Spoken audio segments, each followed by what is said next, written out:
네, 오늘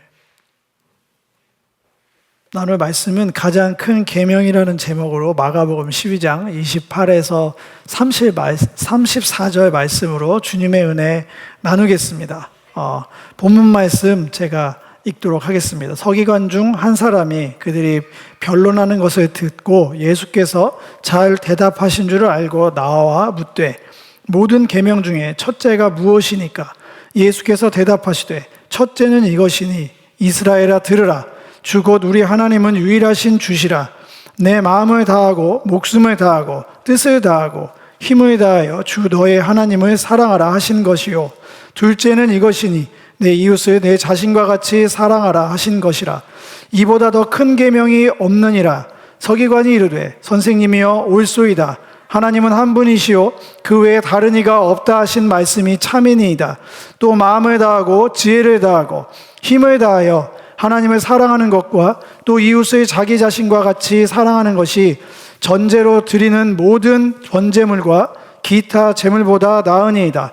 예수께서 그가 지혜 있게 대답함을 보시고 이르시되 네가 하나님의 나라에서 멀지 않도다 하시니 그 후에 감히 묻는 자가 없더라. 아멘. 네, 오늘 본문 말씀은 계속해서 지금 이어지는 권위 논쟁이라고 할까요? 성전을 정화, 사실상 폐쇄, 사람의 손으로 지은 성전이 거기서 하나님의 임재가 없고 하나님의 예배가, 그 성전을 향한 하나님의 목적과 이유가 현실이 되지 않는 이 안타까운 이 상황 안에서 주님께서 직접 오셔서 손으로 지은 거짓된 성전을 완전히 무너뜨리시는 과정에서 실제로 망치 들고 오셔서 성전의 돌을 부신 것인 건 아니지만 우리 내면에 있는 다른 성전들, 다른 열정들, 하나님의 권위를 예배한다고 하면서 다 성전의 배경이거든요. 예배하고 하나님을 향한 열망이 있지만 여기 표시된 대로 하나님의 권위를 알지만 때로는 무시하고 하나님의 권위를 제일 앞에 세우지만 가식으로 병행해서 나오고 또 한편으로는 철저하게 하나님의 능력과 성경의 말씀에 무지해서 결과적으로 하나님의 권위를 철저하게 유린하고 신성모독하는 일종의 우상숭배죠.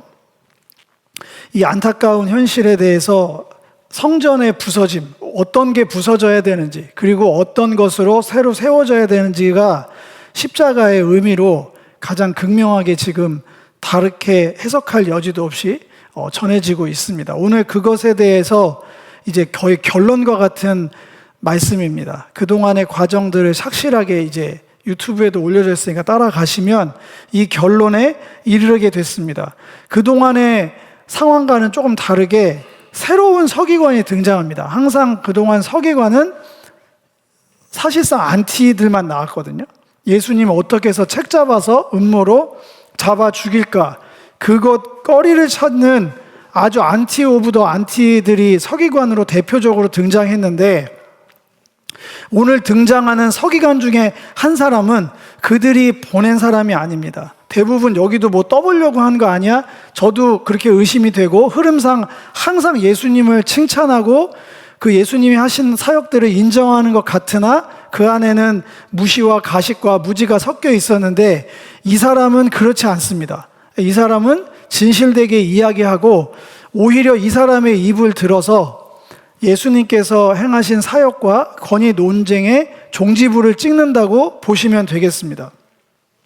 왜냐하면 맨 끝에 그 후에 감히 묻는 자가 없더라. 논쟁은 끝났어요. 그 뒤로는 이제 성토하시고 내가 이것 때문에 성전을 남겨둘 수가 도저히 없다. 이제 그렇게 이어지면서 뭐 미리 말씀드리지만 고아가부 나그네 가난한 자가 여기에 포함된 건데 그게 본질인데 과부의 가산을 삼키는 얘기로 증거를 들어서 이 성전은 끝났어 하고 이제 13장에서 완전히 부셔버리죠. 말로. 이제 그렇게 이어지고 십자가 지신 거예요. 네, 여기서 그 유명한 하나님 사랑, 이웃 사랑, 뭐 이거는 애들도 다 아는 얘기죠. 쉐마 이스라엘, 지금도 이스라엘에 여전히 그 뭐 이렇게 사진 같은 거 보면 머리 이마에 하고 여기다가 하는 거에 다 이 구절이 적혀 있고요. 좀 이게 이퀄시키면 안 되는데 모양이 비슷해서 아직도 가끔 이제 어느 집 가면 북어 이렇게 걸어놓잖아요. 똑같이 이스라엘도 이거 미안합니다. 이거 같은 얘기는 아닌데 모양은 똑같아서 여기 다 이렇게 만쓰인 구절이 다 이거예요. 쉐마 이스라엘. 들으라 이스라엘 하면서 우리가 알고 있는 신명기 6장 4에서 5절 이스라엘아 들으라 우리 하나님 여호와는 오직 유일한 여호와시니 너는 마음을 다하고 뜻을 다하고 힘을 다하여 내 하나님 여호와를 사랑하라. 이걸 중심으로 지금 권위 논쟁의 종지부를 찍고 있습니다. 얘만 딱 떨어뜨리면 안 되고요. 이 흐름 안에서 이 본문이 나온 결을 찾아가야 돼요. 그래서 쉽지 않은 여정이긴 합니다. 먼저 서기관의 증언을 통해서 예수님이 옳다 성경이 증언합니다.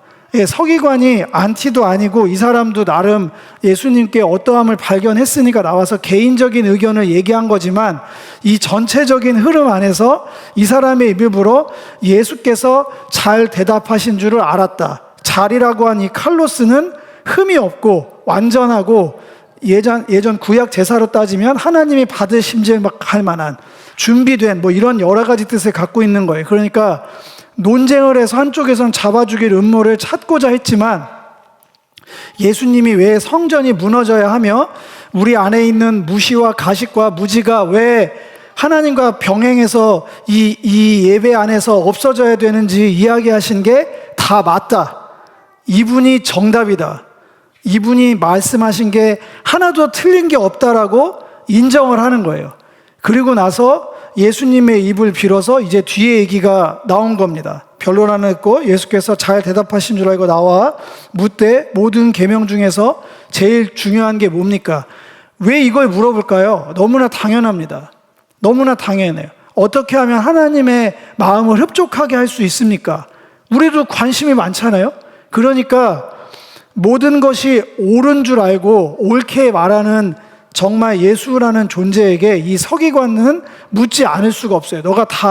당신이 다 무너져야 된다고 얘기를 했는데 그럼 무너뜨리고 무엇을 가장 중요하게 인격 성전이라고 할까요? 참 성전의 가장 주된 중심은 무엇이 돼야 됩니까?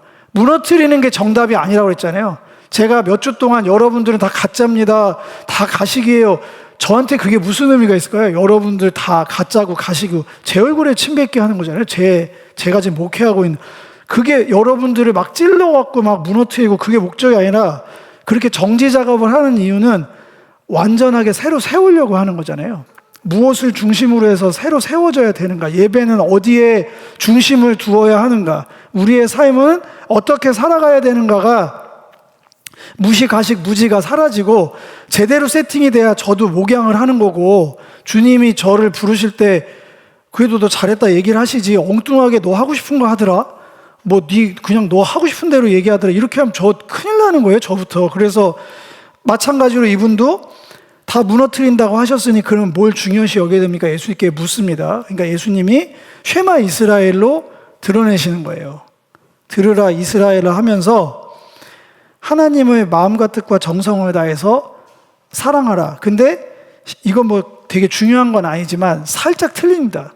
예수님이 말씀을 외워서 한 게 아니에요. 성경 구절 토시도 안 틀고 딸딸딸딸 외워서 복사해서 붙여넣기 하지 않은 게 여기 괄호놓기로 되어 있는 마음을 다하고 목숨을 다하고 뜻을 다하여 이게 우리나라 성경에는 똑같이 번역됐는데 헬라어로는 뜻 자리가 생각입니다. 마음과 목숨과 생각을 다하여 이거는 그 다음 이걸 알아들은 서기관이 이거를 잘 알아들어서 이거를 제대로 해석한 게 있어서 중요해서 말씀을 드린 겁니다. 헬라 아는 척 하는 게 아니라 다하고 힘을 다해서 주 너희 하나님을 사랑하라 하신 것이고 둘째는 내 이웃을 내 자신과 같이 사랑하라 이거다.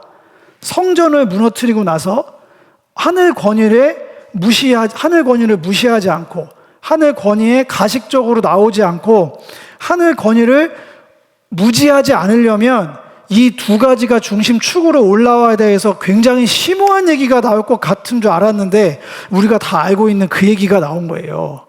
우리가 다 알고 있는 너무 많이 들어서 상투적이고 그걸 왜 몰라요 하는 게 예수님은 가장 신앙의 본질이라고 얘기합니다. 여타 여기에 다른 게 들어갈 틈바구니가 없어요. 예수님이 이게 성전이야. 이게 성전의 두 기둥이야.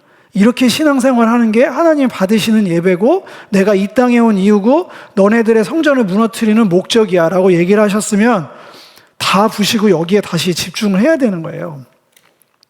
이 본문을 보면 이게 얼마나 중요하면 복창, 이게 군대 갔다 오신 분 아니에요. 똑같이 따라하는 걸 얘기하는 거거든요. 방금 누가 얘기하는 걸 복명복창이라고 해가지고 똑같이 따라하는 거예요. 그게 신앙생활의 본질이에요. 예수님이 얘기하시면 그대로 듣고 그대로 말하고 그대로 살아가는 것. 그래서 칭찬받은 거예요. 이 서기관이. 어찌됐든 전체 맥락에서 똑같은 얘기가 두 번이나 나옵니다.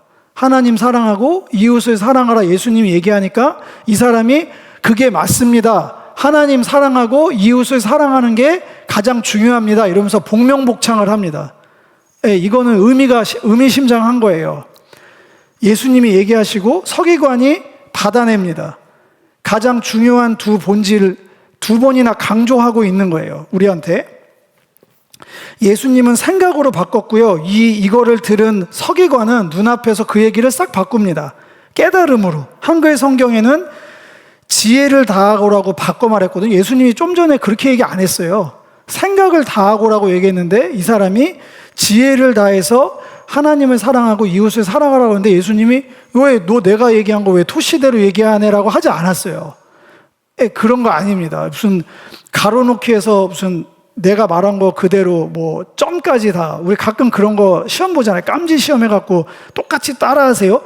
그런 게 아니고 이 사람이 왜 잘 들었냐면 이 마음을 다하고 지혜를 다하고 할 때 이 슈네시스라는 단어는 우리가 이 마가복음에서 굉장히 많이 나왔던 겁니다. 제가 예를 들어볼게요. 너 아직도 깨닫지 못하느냐? 제자들한테 아직도 이걸 몰라? 아직도 넌 깨닫지 못하니까 보는 게 아니야 할 때 예수님이 제자들한테 주로 굉장히 많이 했던 그 단어예요. 깨달아라. 깨달아야 한다. 근데 이 사람이 얘기합니다. 마음을 다하고 깨달음을 다해서 힘을 다해서 하나님 사랑하고 이웃을 사랑하는 게 가장 중요한 것입니다라고 복명복창을 하는 거예요. 예수님이 얘기한 거를 이해를 한 거예요. 이 사람이. 가장 중요한 건 주님이 강조하는 것, 주님이 우선순위 두시는 것, 그대로 따라하는 것, 그게 깨닫는 거거든요. 그거 말고 나는 이게 중요해. 나한텐 이게 신앙의 포인트야. 나는 이렇게 예수 믿을 거야. 큰일 납니다. 큰일 나요. 왜 그러냐면 구약시대는 그게 통할 수도 있었어요. 글로만 있었으니까, 말로만 있었으니까. 근데 예수님이 오셨을 때는 만지고 보고 씻고 진짜 이렇게 터치할 수 있게 확실히 보고 따라갈 수 있게 오셨기 때문에 다른 결이 있을 수 없어요. 기질은 다르죠. 저희가 태어난 부모 환경도 틀리고 신앙의 중심도 틀릴 수 있지만 기승전 예수님 바라보고 예수님 똑같이 따라하는 거예요. 그분이 하신 메시지 그대로 복명복창하고 그대로 삶에 적용해서 따라가는 것. 그게 아버지께로 갈 수 있는 유일한 길입니다. 예수 믿는다는 건 부적 붙여놓듯이 예수 예수를 100만 번 외치는 남녀 호랑갱교가 아니에요. 아니 세상에 예수 이름을 외치면 구원받는 거는 없어요. 그런 거는.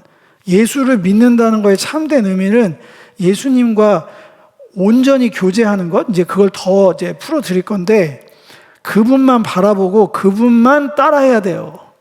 그분이 얘기하신 그대로 복명복창하면서 그대로 가야 됩니다. 이 사람이 얘기한 이 결대로, 오늘 이 사람의 칭찬받은 대로, 이게 예수 믿는 거예요. 이렇게 사는 게 신앙생활입니다. 그걸 깨달음으로 바꿨죠. 깨달아지려면 완악한 마음이 새 마음으로 바뀌어야 됩니다. 이건 앞에서 예수님께서 제자 훈련할 때 제자들한테도 이 완악한 마음, 옛 마음을 그대로 간직한 게 깨닫지 못하는 거예요. 옛 마음 그대로, 완악한 마음 그대로. 그게 어떤 구약에서는 누구라고 그랬어요? 하나님이 출애굽, 하나님의 성막에서 예배를 방해하려는 옛자의 습성들, 거기에 우선순위를 두지 않는 종로릇에 그냥 있는 모든 상태를 옛 마음이라고 하는데 거기서 완전히 나오는 게 깨달음입니다. 근데 신약뿐만 아니라 이걸 전적인 헌신이라고 할 거예요. 하나님 사랑하고 이웃 사랑, 이거 파트 1을 마무리하면서 이미 신명기 내에서도 신명기 6장이면은 신명기 거의 처음이잖아요. 근데 신명기 마지막에 수미상관으로 이렇게 문법적으로 싸면 도대체 하나님을 마음과 뜻과 정성을 다해서 사랑하라고 명령하셨잖아요. 그럼 마음과 뜻과 정성을 다해서 사랑하는 건 뭡니까? 라고 당연히 물어볼 거 아니에요, 저한테. 그게 6장 그 이후부터 30장까지의 모든 내용이에요. 그 가나안 땅에 들어가는, 언약의 땅에 들어가는 이스라엘 향해서 어떻게 하면 구별되게, 어떻게 하면 성전되게 거룩함을 유지하게 하나님 예배하며 살아갈 수 있는 내용이 그 사이에 담겨져 있는 거고요. 그거의 결론이 뭐냐면 놀랍게도 신명기 30장 6절입니다. 제가 읽겠습니다. 내 하나님 여호와께서 내 마음과 내 자손의 마음에 할례를 베푸사 너로 마음을 다하여 뜻을 다하여 내 하나님 여호와를 사랑하게 하사 너로 생명을 얻게 하실 것이다. 앞에는 명령, 마음과 뜻과 정성을 다해서 한 분이신 하나님을 사랑해라. 사랑하는 구체적인 방법은 다음과 같다. 촥촥촥촥촥촥 이제 살아. 그 내용도 있지만 30장 6절을 보니까 이 전적 헌신의 삶은 네가 열심히 노력해서 될 일이 아니야. 하나님께서 네 마음과 네 자손의 마음에 할례를 행할 때 그때도 육신의 할례 얘기를 하지 않았어요. 마음의 할례, 정말 듣도 보지도 못하는 거죠. 무슨 심장을 할례한다는 얘기도 아니고 전 존재로 옛 자아의 그 관악한 습성들을 완전히 벗기시고 새롭게 하셔야 마음을 다하고 뜻을 다하고 힘을 다해 여호와를 사랑할 수 있어. 그게 그렇게 살으라는 이유는 너 고생 좀 한번 해봐가 아니라 그래야 네가 생명을 얻을 수 있거든. 이렇게 얘기를 하시는 거예요. 구약 때도 이미 주님께서 마음의 할례를 행하셔야만 가능하다 얘기를 했습니다. 그러니까 득도하듯이 이 얘기를 듣고 딸딸딸딸 외워서 나 혼자 살 수가 없는 거예요. 그러면 이 결대로 가면 또 질문이 나와야 됩니다. 마음의 할례는 어떻게 얻는 겁니까? 그게 구약 사람들의 모든 좋은 신앙인들의 화두였어요. 그걸 시적 표현으로 바꿔드릴까요? 우리가 맨날 노래하는 누가 여호와의 산에 오를 수 있는가? 그 올라간 사람들이 불렀던 단 하나의 궁극의 찬양이 뭐냐면 내가 주의 성전에서 영원토록 살고 싶습니다. 그게 끝이에요. 시편의 모든 얘기, 여호와의 집에 내 평생을 여호와의 집에 살면, 저도 예전에 그 찬양 제일 제가 좋아했던 찬양인데 이제 와서 메신저로서 그걸 다시 보니까 주님의 갈망이자 모든 육신을 입은 사람의 갈망이 거기에 다 집약이 돼 있는 거예요. 그런데 우리 신앙이 여호와의 집에 관심이 없고 성전에 관심이 없고 주님과 영원토록 함께 사는 거에 관심이 없으면 그게 무시하는 거고 가식이고 무지한 거예요. 그거 말고 더 우선순위가 나와 있다. 뭐 이거 해주고 저거 해주고 나는 이렇게 할 거고 저렇게 할 거고 다 좋은데 그 방법까지 제가 이건 틀렸고 저건 틀렸고라고 말씀하지 않겠는데 제발 그 끝이 결국에는 성전을 향해 가는 발걸음이었으면 좋겠어요. 주님이 계신 그 집으로, 성전이라고 하는 그 집으로. 그러면 당연히 그 성전에 가는 준비가 필요하거든요. 그게 하나님 사랑하는 거예요. 이웃 사랑하는 거. 이제 그렇게 제가 예수님이 그래서 이걸 결론으로 성전의 본질에 대해서 얘기를 하고 있는 거거든요. 그렇게 해서 거룩한 집, 성전에서 주님을 만났잖아요. 그럼 만나서 얘기하고 끝내실 거예요? 계속 평생 얘기만 하는 거야. 좋아요. 와, 좋아요. 너무 좋아요. 뭐 하냐 그럴 거예요. 뭐 해? 그럼 에덴 동산에도 그렇게 써였어요. 아담이 에덴 너무 좋아요. 하나님 너무 좋아요. 여기가 천국인 것 같아요. 저 아무것도 안 하고 주님만 바라보며 살래요. 일 시키신다니까? 거룩한 동행으로 나가는 거죠. 거룩한 동행으로. 그러니까 그림을 그려드리면 몰랐다가 무시하고 가식으로 살고 무지하게 살다가 예수라는 온전한 성전을 통해서 저렇게 가야 되는구나. 저기로 가야 되는구나. 그걸 알았으면 그때부터는 수정이 다 돼야 되거든요. 그렇게 가야겠구나. 그렇게 해서 주님을 내가 반드시 만나야겠다. 만나고 나면 거룩해져요, 저희가. 주님이 거룩하시기 때문에 그걸 구약 용어로는 얼굴을 본다고 하거든요. 주의 얼굴을 구한다. 지난주에 기도문에 있었어요. 제가 기도문 올라간 게 너무 좋은 게 저도 묵상을 다시 해갖고 얼굴을 구하는 게 그 의미예요. 얼굴을 구하는 게 그냥 추상적인 관계 용어가 아닙니다. 주님의 얼굴을 본다는 건 처음에는 주님의 영광을 바라보고 가겠죠. 어디가 빛나야 거기가 칠흑 같은 이 인생의 어둠에서 빛나는 무언가를 발견해야 그쪽으로 갈 거 아니에요. 그래서 가까이 간단 말이에요. 본성적으로 빛으로 간단 말이에요. 그러면 그 빛이 우리에게 비추잖아요. 그걸 거룩이라고 하는 거예요. 거룩한 하나님의 성품이 덧입혀지는 거예요. 그러니까 예배는 반드시 공동체로 나아가게 되는 거예요. 거룩하신 성품을 표현하는 곳이 공동체인 거예요. 예배가 없으면 공동체도 없습니다. 그럼 공동체의 거룩은 왜 중요할까요? 공동체에서의 거룩이 예배를 올라가는 발걸음입니다. 두 개 중에 하나도 없으면 예배 받지 않으세요. 오죽했으면 이 거룩한 산에 오를 자가 누군가라고 외치면서 도대체 누가 올라갈 수 있어? 이게 제일 인생의 화두였다니까? 올라가려면 삶의 예배, 거룩함을 유지해야 된다니까요? 흠없고 거룩한 자들. 그걸 빌드업해서, 그러니까 이웃 사랑은 왜 이게 두 개가 똑같은 거냐면 지향점이 같아서 그래요. 이웃을 사랑해야 예배를 드리러 갈 수 있다니까요? 그러니까 이웃 사랑하는 게 선행이 아닌 이유예요. 예배 드리는 과정이라니까요. 자꾸 이게 커질까봐 제가 불안한데 잘 생각해 보세요. 산상수훈할 때 얼마나 복된가 이 사람은 시리즈가 팍팍팍팍 나오잖아요. 그리고 제일 먼저 나오는 게 예물 드리는 얘기가 먼저 나와요. 너 예물을 드리려다가 싸우면 그거 안 돼. 화해부터 먼저 하고 와.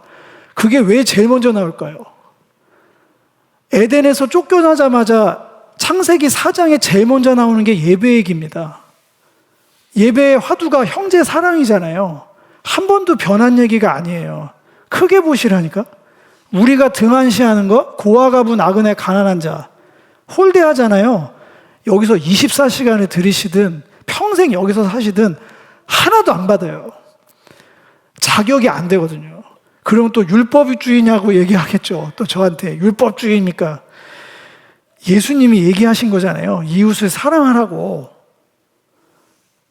돌고 돌아서 우리는 주님 안에서 예배를 드린 자기 때문에 그 거룩한 성품으로 이웃을 사랑하라고 얘기하는 거예요. 이건 뭐가 먼저나를 얘기하는 게 아니라니까요. 더 그래, 여기 순서대로 할게요. 우리가 왜 예배를 드립니까? 예, 주님께 조심스러운 한 걸음으로 나가는 거예요. 우리의 궁극은 에덴으로 돌아가는 거예요. 주님 계신 그곳에 가서 영원토록 주님과 함께 살고 싶음, 그게 표출하는 방법이 예배입니다. 그 예배를 통해서만이 우리가 거룩해질 수 있어요. 주님을 만나고. 그래서 지금도 여전히 예배를 드리잖아요. 경배와 찬양을. 일주일에 한 번씩 모여서 수요 예배는 약간 보너스 같은 거예요. 수요 예배 드리라는 말은 성경에 없어요. 일주일에 한 번 정해진 장소로 와라. 정해진 그곳에서 내가 만나리라는 거는 성경 전체에 기록된 내용입니다. 일주일에 하루는 하나님이 구분해서, 반대로 얘기하면 6일이 왜 존재하냐면 7일째 되는 날 때문에 존재하는 거예요. 6일의 모든 삶의 다스림, 정복의 과정을 통해서 하나님을 예배하게 하는 거예요. 그 과정 모든 것들을, 그걸 이웃 사랑이라는 네 글자에 압축해 놓은 겁니다. 정복하고 다스리라는 게 아까 식사할 때도 얘기했지만 제국전쟁 가갖고 뭐 사람 찔러 죽이고 여기에 거룩한 이름이 높입니다. 그런 거 없습니다. 정복하고 다스리는 건 어떤 사람을 인격을 말살하는 게 아니라 그 사람을 사랑해서 그 사람을 통해서 하나님이 영광 받으시게 하는 거예요. 그게 어떤 영역, 어떤 무슨 자연이든 뭐 어떤 영역이든 사람이든 그게 정복하고 다스리게 하는 예배를 드린 자만이 안식일에 그 예배를 받으시는 거예요. 주님과 그 성전에서. 반대로 그 예배가 더 진해질수록 6일의 삶이 거룩하신 성품대로 살아갈 수 있겠죠. 이 순환 사이클이 계속 돌아가는 거예요. 예배를 드린 자만이 이웃을 사랑할 수 있고요. 이웃을 사랑해야 예배를 드릴 수 있어요. 둘 중에 하나만 하는 건 있을 수가 없는 일입니다. 그래서 예수님이 첫째, 둘째 얘기하면서 이 두 기둥으로 성전을 제대로 세우신 거예요. 정리하면 반드시 예배해야 됩니다. 예, 그게 하나님 사랑하는 방법이에요. 하나님을 사랑하는 방법. 그리고 그 하나님을 사랑하는 그 예배를 드린 사람은 목적이 주님의 거룩을 담는 거거든요. 동행하면. 그거는 숨길 수가 없어요. 왜냐하면 모세가 자기가 내가 반영하고 싶습니다 해서 밝아진 게 아니라 주님을 진짜 대면하면 밝아지는 거예요. 주님을 내가 예배를 했는데 내가 변화가 없다?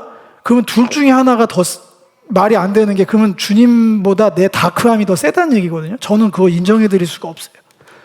주님의 빛이 투영이 안 되는 어두움이다? 그런 게 존재할 거라고 생각을 하시는 건가요? 과정은 있을 수 있어요. 계속 예배해야죠. 계속해서 예배해야죠. 그러면 밝아집니다. 주님의 빛이 내 얼굴빛에 반영되는 거예요. 그러면 그 빛이 그대로 마주보던 얼굴이 이제 이웃을 향해서 이렇게 보는 거예요. 이렇게 마주봤다가 주님 계신 곳에 이렇게 왔다가 주님은 여길 보니까 이렇게 돌아가죠. 그럼 이 사람이 나가면 그 빛이 어두움의 사람들한테 반영되는 걸 이웃 사랑이라고 얘기하는 거예요. 내 몸처럼 사랑하는 거. 이거는 다시 말하지만 계속 돌아가는 거예요. 밝아지면 사랑하고, 사랑하면 더 밝아지고, 더 밝아지면 더 사랑하고, 이렇게 가서 성전이 완성되는 거예요. 그 본질을 지금 얘기하고 있고, 이게 성전을 이 땅에 두신 이유다. 영이신 하나님이 천지를 창조하시고 에덴을 왜 만드셨을까요?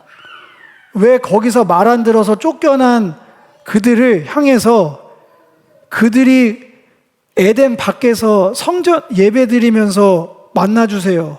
다시 돌아가고 싶어요. 저는 아담이 그 두루도는 화형관 바르고 입구 초입에서 살았다고 저는 확신합니다. 자기는 돌아가고 싶거든요. 자기는 맛을 봤거든요. 주님하고 사는 삶과 그렇지 않은 삶에 이 극명한 차이를 느꼈기 때문에 죽도록 돌아가고 싶었어요. 아버지께로. 이 사람은 제사라는 방식으로 했는데 주님이 그거를 그냥 두지 않으셨죠. 성막이라는 제도를 통해서 임하셨잖아요. 그게 성전이에요. 그래서 이 성전에서 주님은 성전에만 계시고요. 성전에서만 예배를 드립니다. 예배를 받으십니다. 다시 말씀드립니다. 그 성전은 여기가 아니에요. 여기는 예배당. 성전은 예수의 이름으로 복명복창하는 삶. 예수가 하신 그대로의 삶이 성전이지, 그 성전들이 모여서 예배드리는 공간이 여기는 예배당. 의미 없다는 건 아닙니다. 의미 없다는 건 아닌데 제가 극단적으로 좀 구분을 하느라고 자꾸 비교해서 말씀을 드리는 거예요. 지혜는 뭐냐? 이 사람이 이렇게 얘기합니다. 예수님이 이렇게 답변합니다. 그 외에 다른 이가 없다 하신 말씀이 참입니다. 또 마음을 다하고 지혜를 다하고 힘을 다하여 하나님 사랑하는 것과 이웃을 자기 자신과 같이 사랑하는 것이, 여기까지만 얘기했어도 복명복창해서 지혜롭다고 하셨을 텐데 이 사람은 더 갑니다. 전제로 드리는 모든 번제물과 기타, 여기 기타 제물이라고 했는데 이거는 조금 번역이 너무 심하게, 이거 희생제사거든요. 이건 희생제사라고 새 번역에는 희생제사라고 되어 있어요. 뒤시야. 희생제물보다 낫다는 이 두 번째 답변까지를 합쳐서 예수님이 너 굉장히 지혜롭구나. 너 이제야 알아들었구나. 우선순위가 뭔지를 너가 제대로 알아들었다고 하면서 칭찬하시면서, 그게 하나님 나라에, 여기서 이제 가까운 거라고 했으면 완전히 극칭찬인데 가능성만 열어놓은 거죠. 왜냐하면 서기관이 아직 온전하게 다 주님을, 또 십자가 전이기도 하셔서 멀지 않다. 약간은, 그러니까 열린 결말로 이렇게 해놓은 거예요. 이 사람의 대답을 보겠습니다. 제가 계속 지금 얘기했던 하나님 사랑과 이웃 사랑입니다라고 얘기해도 굉장히 포인트가 높았을 텐데 이 사람은 더 나갔습니다. 모든 번제물과 희생 제물보다 그게 더 낫습니다. 얘기합니다. 여기서 이제 이거를 조금 생각을 해봐야 됩니다. 하나님 사랑과 이웃 사랑하는 것이 구약의 제사보다 더 낫습니다. 이게 이걸로 대체되는 게 아니에요. 결론부터 얘기 드리면 수요예배를 좀 아쉽긴 한데 제가 여기 이게 잘 표현됐는지는 모르겠으나 커지는 겁니다. 커진다기보단 과정. 제가 아까 설명에 다 드렸어요. 희생제사, 번제물, 왜 이게 필요하죠? 주님의 집에서 주님을 만나기 위한 단계입니다. 그냥 못 나요. 하나님 저기 계세요. 저 좀 받아주세요. 와 하고 달려가면 죽어요. 준비 없이 들어가던 사람 다 죽었어요. 그래서 오지 말라고 경고를 엄청 하시고 오려면 준비를 해서 와야 돼. 거기서 준비를 해서 와야 돼라고 제시하신 큰 과정이 번제와 희생입니다. 근데 이거보다 하나님 사랑하고 이웃 사랑하는 게 더 낫습니다. 얘기를 합니다.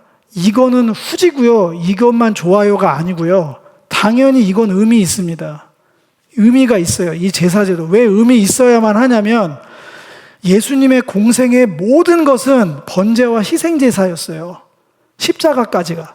그게 하프, 번제와 희생제사를 드리는 과정이었다고. 유월절 어린 양으로 오셔서 어린 양이 어떻게 대속제물로 돌아가시는 것을 드라마처럼, 영화처럼 실사편으로 보여주신 거예요. 근데 이 사람이 왜 이 다음 게 더 낫다고 하냐면 너무나 당연한 게 성막에서 주님을 만나잖아요. 일주일에 한 번씩. 그러면 거룩해지잖아요. 그 거룩을 유지한 6일의 삶을 표현하는 얘기이기 때문에 그러는 거예요. 하나님 사랑하고 이웃을 사랑하는 것. 제가 얘기 드리는 걸 서기관의 입으로 말한 것 뿐이에요. 조금 생소하실 수도 있습니다. 지금 제사가 왜 우리가 안 드리냐면요. 예수님이 십자가로 영단번, 히브리서 얘기하는 거예요. 영단번 드릴 제사로 우리가 드릴 영원한 제사를 주님께 나아갈 수 있는 그 단계를 그냥 프리패스로 다 해버리셨어요. 쫙 그냥 해버리셨다고 그거를. 그러니까 우리가 예수 이름으로 대제사장 되신 예수 이름으로 함께 주님과 함께 예배를 하면 주님의 이름으로 예배를 하면 번제와 희생은 끝난 거예요. 저희가 지금 예배 드릴 때마다 또 양 잡고 소 잡고 하지 않아도 되는 이유가 거기 있습니다.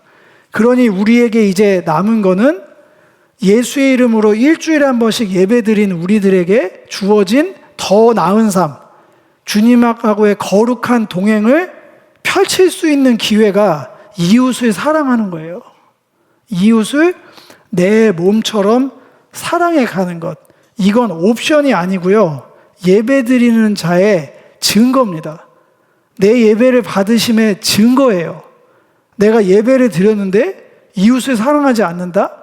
예배 드린 게 아니에요. 이 얘기대로 하면. 그게 나눠질 수 있는 영역의 것이 아니라고요. 선택할 수 있는 영역도 아닙니다. 그러니까 예수님께서 이웃 사랑을 어떻게 하는지 물어볼 게 없는 게 복음서에 다 기록됐잖아요. 사도행전에 초대교회 사람들이 어떻게 사랑하고 했는지 보이잖아요. 바울 서신에 이웃을 사랑하는 건 이런 거야라고 서신서 절반은 교리, 절반은 이렇게 사는 거야라고 다 써 있잖아요. 그거를 이 서기관처럼 문자적으로 똑같이 적용해서 뭐 머리 깎지 마라, 뭐 해라 이런 거 지금 하라는 게 아니고 지혜롭게 깨달으면 됩니다. 이 시대에 이거는 뭐에 해당할까? 예수님이라면 어떻게 이웃을 사랑하셨을까? 그 일주일을 6일을 살아가다가 그 번제와 희생에 완성되신 예수의 이름 붙들고 또 모이는 거예요. 그러면 이 자리에서 우리는 거룩하신 하나님을 만나고 그 빛을 또 한 번 수여받고 나아가는 거죠. 그렇게 이 마무리되는 이 신명기 말씀을 통해서 예수님께서는 왜 그전에 있던 성전에 가치 부여를 계속 양 잡고 소 잡고 하고 이웃을 사랑하지 않는, 하나님 사랑한다고 하지만 전혀 하나님을 사랑하지 않는 임재와 전혀 다른 삶으로 가는 것들을 부서져야 한다고 강조했는지 조금은 공감이 가셨으면 좋겠습니다. 성전은 예배를 통한 하나님의 임재를 통해 예배적 거룩함을 수여받는 시간입니다. 그렇게 예배를 통한 하나님의 임재를 경험한 우리들은 이제 6일의 삶으로 나아가면서 하나님의 거룩한 본성에 부합하는 삶, 구약 용어로 따지면 공의와 정의가 상식이 되는 삶으로, 보편타당한 삶으로 나아가는 윤리적 거룩함으로 나아가야 돼요. 그게 성전이 존재하는 이유고 우리가 예수의 이름을 붙들고 신앙생활하는 이유입니다. 레위기 26장 11, 12는 레위기 전체의 결론이거든요.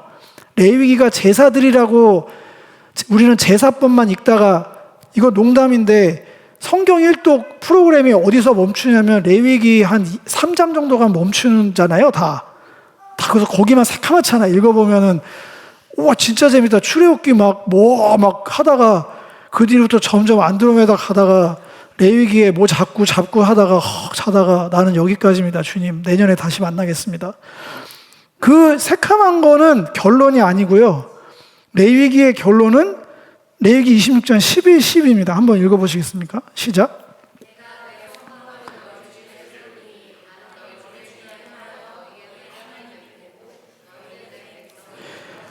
이게 하나님의 갈망이에요. 성막을 세우셔서 이분의 꿈은 에덴을 지으실 때부터 지금까지 예수를 이 땅에 보내셔서 아버지께로 가는 길을 여신 것도 이유가 똑같습니다. 내가 내 성막, 즉 성전, 하나님의 집, 내가 거할 집을 너희 중에 반드시 세우겠다. 지금 우리 입장에 보면 예수의 이름으로 내가 너희와 함께 하겠다. 그래서 너희 중에서 함께 행하겠다. 할라크, 함께 너의 삶의 여정에 동행하겠다. 이게 내 소망이야. 이게 내가 갈망하는 바야. 그렇게 해야 내가 너랑 진짜 인격적 교제로 해서 너는 내가 되고 나는 네가 될 수 있어. 이게 신약에서 예수님만 사랑하는 신이어서 한 얘기가 아니라 레위기의 그 살벌한 양 잡고 소 잡는 얘기의 결론도 똑같습니다. 행한다. 함께 동행하길 원한다. 우리 삶에서 6일을 다 치워버리고 저는 7일째 되는 날만 주님과 동행할 거요. 주님 슬퍼하세요. 내가 그러려고 천지를 만든 게 아니고 내가 그러려고 성전을 만든 게 아니야. 내가 그러려고 내 아들을 십자가에 달아서 손으로 짓지 않는 예수의 이름이라는 성전을 너희에게 허락한 게 아니란다. 에덴 동산의 그 용어예요. 아담과 함께 거니셨던 하나님, 그 기억을, 그 소중한 추억을, 그 로맨틱함을 우리는 잃어버렸죠. 우리는 잃어버리고 아직도 신앙의 갈망과 중심에 그걸 두지 않죠. 다른 여타 그거보다 중요한 여러 가지 이유와 목적으로 아직도 신앙생활을 하고 있는 분이 계시다면 이제 돌이키셨으면 좋겠습니다.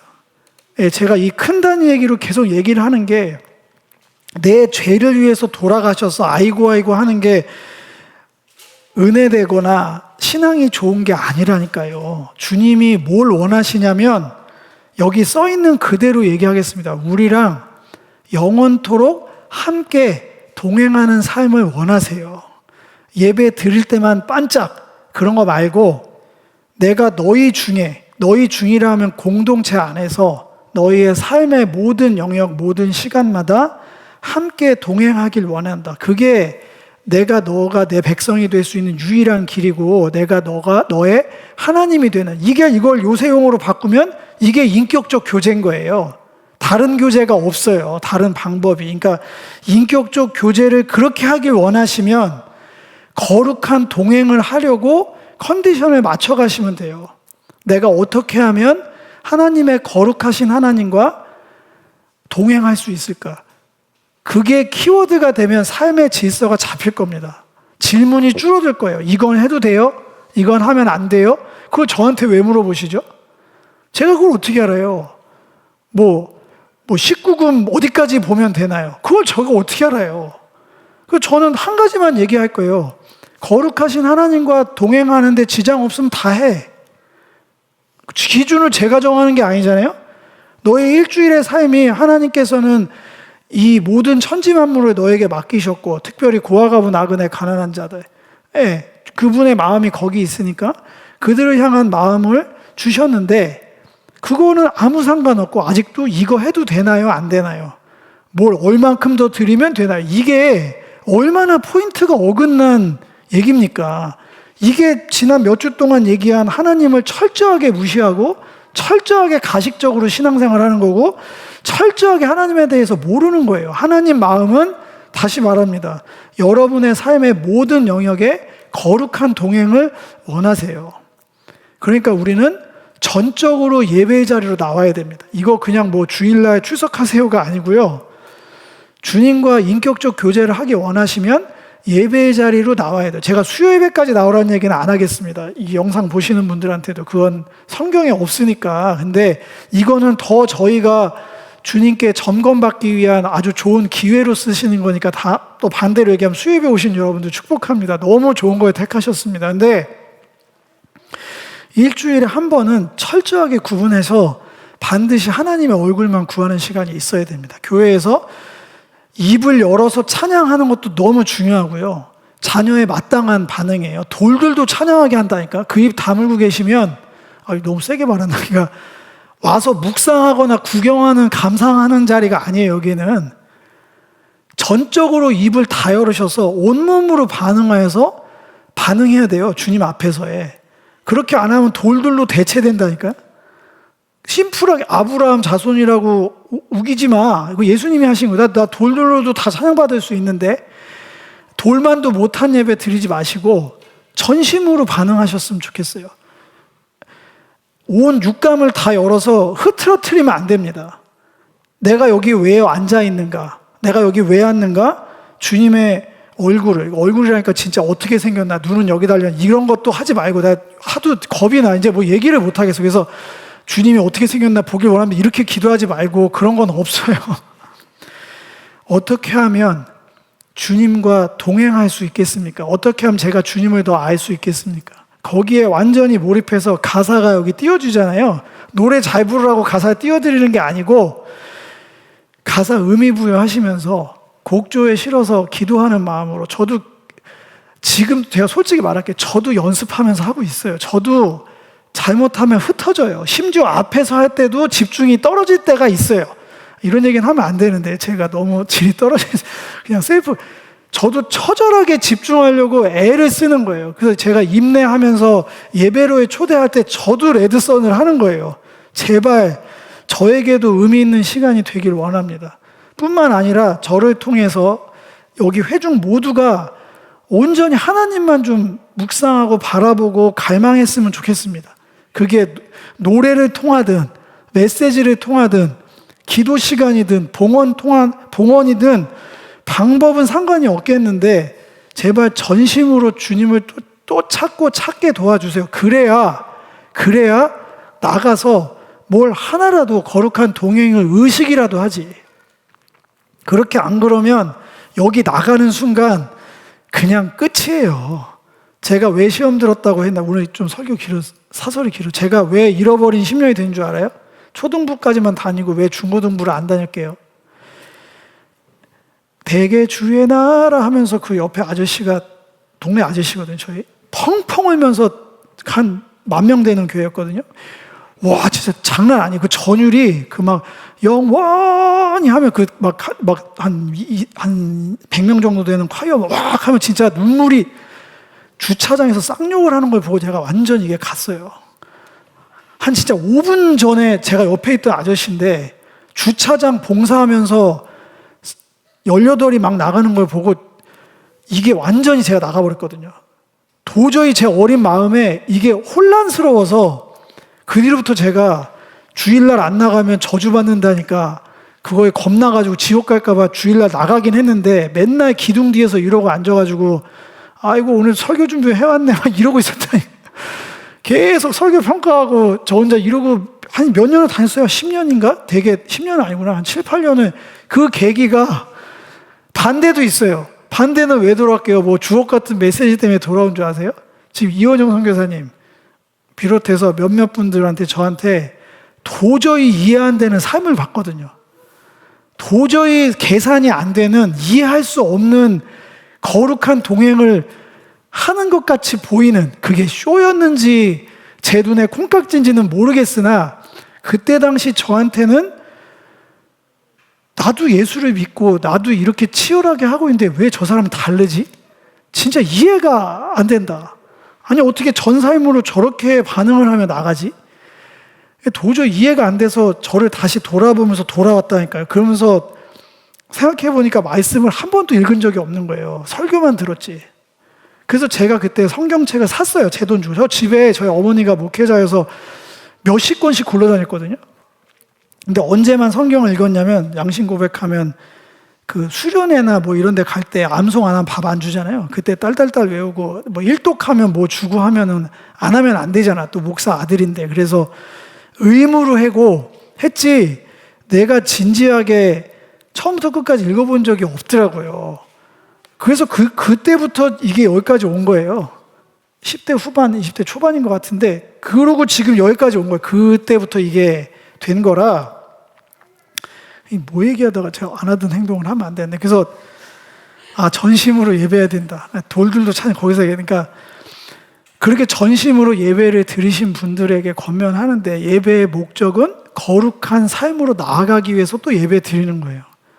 주님이 맡겨주신 그 영역, 그 사람을 향한 전적인 헌신, 이거는 노력으로 될 수 있는 영역이 아니라고 제가 말씀드려서 계속해서 예배를 통해 마음의 할례, 새 마음이 부어지고 또 부어져야 됩니다. 그래서 저한테 셀프로 또 여기 예배 담당하신 분들은 그래서 우리는 그 어떤 방식을 통해서도 하나라도 입체적으로라도 현실적으로 예수님을 더 나타내야 돼요. 노래든 말씀이든 기도든 그게 우리의 존재 이유입니다. 그렇게 해서 1도라도 온도를 올려놓으면 저희는 저희 몫을 다 한 거예요. 그리고 여러분들은 그렇게 올려진 온도로 나중에 꽉 차면 그걸 그대로 전도하면 되겠죠. 그 열기 그대로 도를 전하면 됩니다. 전도 말 그대로 나에게 더 확신이든 데워진 그거를 나누면 돼요. 그 온기를, 생명의 온기를. 그러면 세상은 변할 거라고 저는 믿습니다. 우리 교회도 많은 문제들이 지금도 있고 앞으로도 없어지진 않을 건데 그게 그 생명의 온기로 덮일 거라고 저는 믿어요. 그게 없길 바라지만 저는 저희가 인간인지라 문제는 항상 있어요. 완벽한 교회 아닙니다. 흑인 교회는. 근데 성패는 문제를 없애는 게 아니라 그걸 사랑의 온기로 덮을 수 있느냐 없느냐. 아무리 차가워도 생명의 온기가 더 뜨거우면 다 집어삼킬 거예요. 좋은 의미로.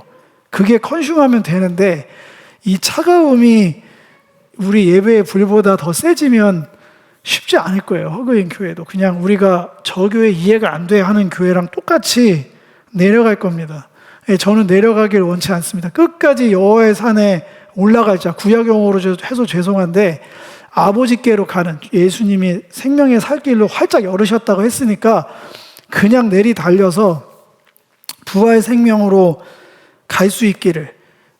왜냐하면 이제 뒤로 얘기하면 더 어려워. 이제 망한다 시리즈만 계속 나오기 때문에 제가 기회가 많지 않을 것 같아요. 더 어려운 얘기를 계속 해야 될 것 같아서 오늘 수요예배지만 좀 길게 이번 주일날 제가 설교를 못하기 때문에 다음 주에 오시면 또 다 까먹을 거잖아요. 그래서 미리 좀 말씀드렸으니까 양해를 구하고 네, 처음 듣는 얘기가 있었다면 좀 유튜브 통해서 다시 또 이렇게 복습하시면서 성전의 본질을 우리가 추구하면서 신앙생활 하기를 주님의 이름으로 축복을 드리겠습니다. 우리 기도로 나아가겠습니다.